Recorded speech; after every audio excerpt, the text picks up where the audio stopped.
नमस्कार विद्यार्थी मित्रांनो, LLB 3 इयर कोर्स 2024-25 या कोर्सेसला ॲडमिशन घेण्यासाठी आपल्याला सुरुवातीला कॅप रजिस्ट्रेशन करावं लागतं. त्यानंतर असतं डॉक्युमेंट व्हेरिफिकेशन आणि त्यानंतर आपली पुढची प्रोसेस असते अल्फाबेटिकल लिस्ट. तर बघा, आता जे विद्यार्थ्यांनी सक्सेसफुल ॲप्लिकेशन जे आहे, रजिस्ट्रेशन आहे तर ते केलेलं आहे, डॉक्युमेंट व्हेरिफिकेशन केलेलं आहे, तर त्यांचे अल्फाबेटिकल लिस्टमध्ये नाव आलेले आहे. त्यावर आपण व्हिडिओ बनवलेला आहे. परंतु आता ज्या विद्यार्थ्यांचे नाव जे आहे तर ते अल्फाबेटिकल लिस्टमध्ये नाही, तर त्यांसाठी पण खाली एक लिस्ट दिलेली आहे आणि त्यांची कारणं पण दिलेली आहे. तर तेच आज आपण चेक करणार आहोत. जे विद्यार्थी बघा, कॅप राऊंड फर्स्टसाठी not consider in alphabetical list.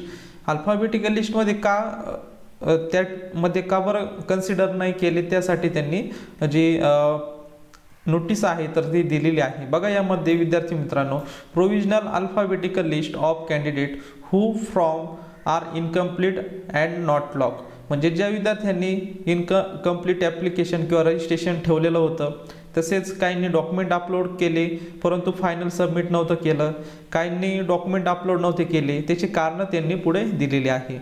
यामध्ये बघा, हा जो विद्यार्थी आहे त्याचा ॲप्लिकेशन ID पण दिलेला आहे, त्याचं नाव पण दिलेलं आहे आणि त्यानंतर रिझन फॉर नॉट मेरिट. आता जे अल्फाबेटिकल लिस्टमध्ये का नाही त्याचं कारण पण दिलेलं आहे. इनकम्प्लीट ॲप्लिकेशन फॉर्म, पुढे रिमार्क पण त्यांनी दिलेला आहे. तसेच पुढे बघा, आता हा जो विद्यार्थी आहे 48 नंबरचा, तर त्या पुढे बघा, ॲप्लिकेशन फॉर्म कंप्लीट. बघा, या विद्यार्थ्यांनी ॲप्लिकेशन फॉर्म कंप्लीट केलेला होता परंतु फायनल सबमिट केलं नव्हतं. त्या कारणामुळे त्याचा जे अल्फाबेटिकल लिस्टमध्ये जे आहे तर ते नाव नाही आलेलं. त्यानंतर बघा, पुढे तुम्हाला तुमचे नाव यामध्ये सर्च करून घ्यायचं आहे. ज्या विद्यार्थ्यांचं अल्फाबेटिकल लिस्टमध्ये नाव नाही त्या विद्यार्थ्यांनी या लिस्टमध्ये तुमचं नाव चेक करून घ्यायचं आहे आणि का तुम्ही लिस्टमध्ये नाही त्याचं कारण पण त्यांनी दिलेलं आहे. त्यानंतर बघा, जी फायनल लिस्ट असणार आहे तर त्या फायनल लिस्टमध्ये यानंतर अजून एक आपली लिस्ट लागणार आहे. तर त्यासाठी बघा, हे मॉडिफिकेशन करण्यासाठी तुम्हाला काही टाईम पिरियड दिला जाणार आहे.